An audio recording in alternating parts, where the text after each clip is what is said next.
আসসালামু আলাইকুম। এখন ভিডিওর পাশাপাশি এঙ্গেজও আপনাকে ধরে রাখতে হবে। এটাই বাস্তব।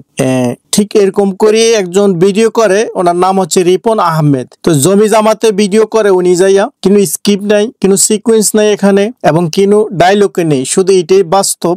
এই সমস্ত কথা বলেই কিন্তু উনি ওনার এঙ্গেজটি ধরে রাখছে, এবং প্রচুর সংখ্যক দর্শক আছে এই সমস্ত ভিডিও দেখার আগ্রহ করতেছে। লাখ লাখ ভিউ রিচ করে এই সমস্ত ভিডিও।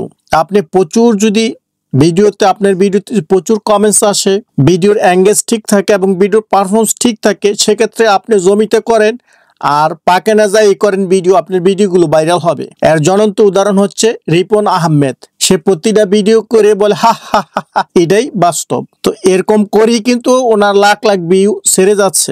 মানুষের প্রফেশনকে পছন্দ করতেছেন। এখন সবাই খালি মজা নিতে পছন্দ করে, জমিতে যেখানে যেভাবে মজা দিতে পারে সেটাই প্রচুর ভিউ আসতেছে। তো আপনারা যদি এই টাইপের ভিডিও করতে পারেন, স্ক্রিপ্ট থাকুক আর না থাকুক, মানুষকে যদি এভাবে মজা দিয়ে এঙ্গেজ নিতে পারেন, প্রতিটা ভিডিওতে যাই কমেন্টস করবেন, এবং ব্যাক টু ব্যাক কমেন্ট যদি আপনি পান, আপনার এঙ্গেজ যদি ইনক্রিজ হয়, আর ভিডিও যেগুলো আছে সেগুলো যদি আপনার পারফরমেন্স ভালো হয়, আশা করি আপনার ভিডিওগুলো হিট খাবে। তো এই টাইপের আরো অনেক কন্টেন্ট ক্রিয়েটর আছে। কেউ বউ নিয়ে ব্যবসা করতেছে ইউটিউব ফেসবুকে, অথবা কেউ ব্লগ করতেছে, আবার কেউ জমি জামাতে ভিডিও করতেছে, আর এগুলো হিট খাচ্ছে, মানুষ লাখ লাখ মানুষ দেখতেছে। তো আশা করি কথাটা বুঝতে পারছি। যদি ভিডিওর পারফরমেন্স ভালো থাকে, ওয়াচ টাইমটা ভালো আসে, তাহলে ভিউ আসার সম্ভাবনা অনেক বেশি।